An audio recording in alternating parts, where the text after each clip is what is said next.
करून इथून रद्द करून इकडून नवीन अलाइनमेंट केलं। आता नवीन अलाइनमेंटांमध्ये आम्ही रद्द करा म्हणतोय आणि काही शेतकरी जर उठले त्यांची भूमिका महत्वाची असते। शेवटी आम्ही किती जरी म्हटलं रद्द करा, शेतकऱ्यांना वाटलं पाहिजे रद्द करण्याची भूमिका। आता त्याची कारण अनेक आहेत, ते कारण घेणार मध्ये जमीन दिली, किती जमीन घेणार आहे गावची, म्हणजे ठीक आहे त्यावेळेला दिले ना, त्यावेळेला दिले। हा साहेब बोला। शक्तीपीठ महामार्गाला विरोध करण्यासाठी गेल्या 3 वर्षापासून आम्ही सातत्यानं आंदोलन करतोय।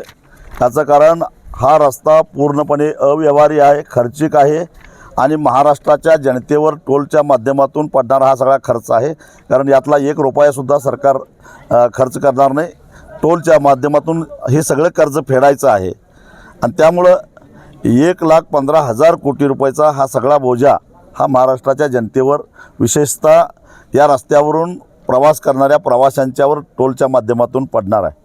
आमदारांना टोल नाही, खासदारांना टोल नाही, मंत्र्याला टोल नाही, सरकारी अधिकाऱ्यांना टोल नाही, कलेक्टरला टोल नाही, न्यायाधीशाला टोल नाही, पोलिसांना टोल नाही। टोल आहे तो सामान्य जनतेला आणि त्यांनी हे कर्ज सगळं फेडायचं आहे आणि हे फुकटे लोक त्याच्यावरून फुकटचा प्रवास करणार आहेत।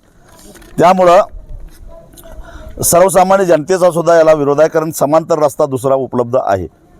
या गावामध्ये पहाटे 3 वाजता पोलिसांनी येऊन जबरदस्ती करून सर्वे करायचा प्रयत्न केला, पण इथल्या महिलांनी जागरूकपणानं त्यांना पिटाळून लावलेलं आहे।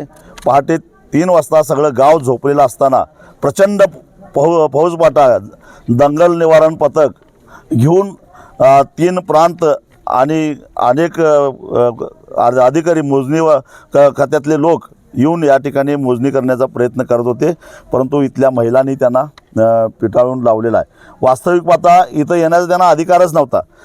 गंमत म्हणजे याच गावात 15 दिवसापूर्वी शेतकऱ्यांच्या केबली, इलेक्ट्रिक मोटारी चोरीला गेल्या, जवळजवळ 14-15 लाखाचा ऐवज चोरीला गेला आहे। तक्रार नोंद करून सुद्धा गेल्या 15 दिवसामध्ये एकाही पोलिसाला इथंपर्यंत यावंसं वाटलं नाही। हा परिसर पोलीस स्टेशनपासून जेमतेम 7-8 किलोमीटर अंतरावर आहे, पण तरीसुद्धा त्यांना इथंपर्यंत यावंसं वाटलं नाही। मात्र शक्तीपीठ महामार्गाचा सर्वे करण्यासाठी मात्र शेकडो पोलीस प्रचंड फौजफाटा घेऊन येतात रात्री, आणि ते रात्री सगळे गाव झोपलेलं असताना। मी आता तुम्हाला जिल्हाधिकारी सांगली यांनी 1 जूनला जे काही पत्र दिलेलं आहे, कारण 25 मेपर्यंत सगळ्या शेतकऱ्यांनी आम्हाला शक्तीपीठ महामार्ग नको म्हणून हरकती घेतलेल्या होत्या आणि त्या हरकतीला उत्तर असं दिलेलं आहे। त्यातला शेवटचा पॅरेग्राफ वाचून दाखवतो।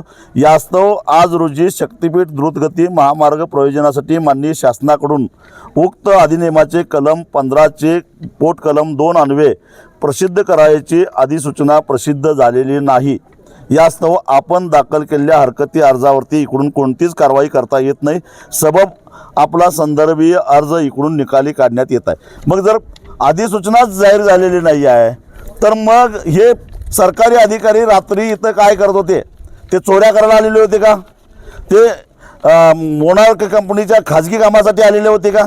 कारण सर्वे करायचं काम या मोनार्क कंपनीकडे आहे। म्हणजे हे महाराष्ट्र सरकारचे नोकर आहेत काय त्या मोनार्क कंपनीचे नोकर आहेत, याचा खुलासा आता जिल्हाधिकाऱ्यांनी केला पाहिजे। जनरल डायरची उपमा दिली तुम्ही पोलिसांना?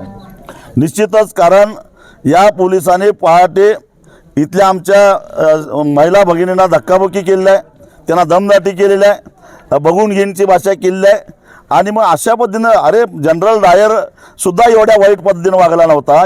इंग्रज बरं म्हणायची पाळी आता शेतकऱ्यांच्यावर आलेली आहे।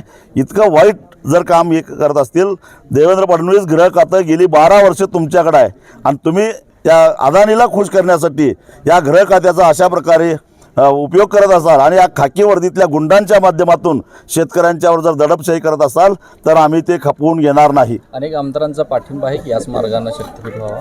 काल एका चॅनेलवरती आमची शक्तीपीठ महामार्गावरच डिबेट होती, त्यावेळी याच परिसरातले असणारे आमदार गोपीचंद पडळकर यांनी कोणाकोणाचा शक्तीपीठ महामार्गाला पाठिंबा आहे त्यांची पत्रच वाचून दाखवली।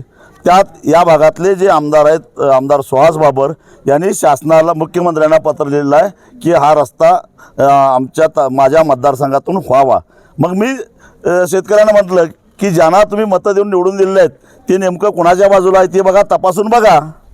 आता भूमिका काय आहे? कसल्याही परिस्थितीत सर्वे आम्ही होऊन देणार नाही. रक्ताचे पाठ वाहतील, परंतु इथं कुणालाही आम्ही पाऊल ठेवून देणार नाही.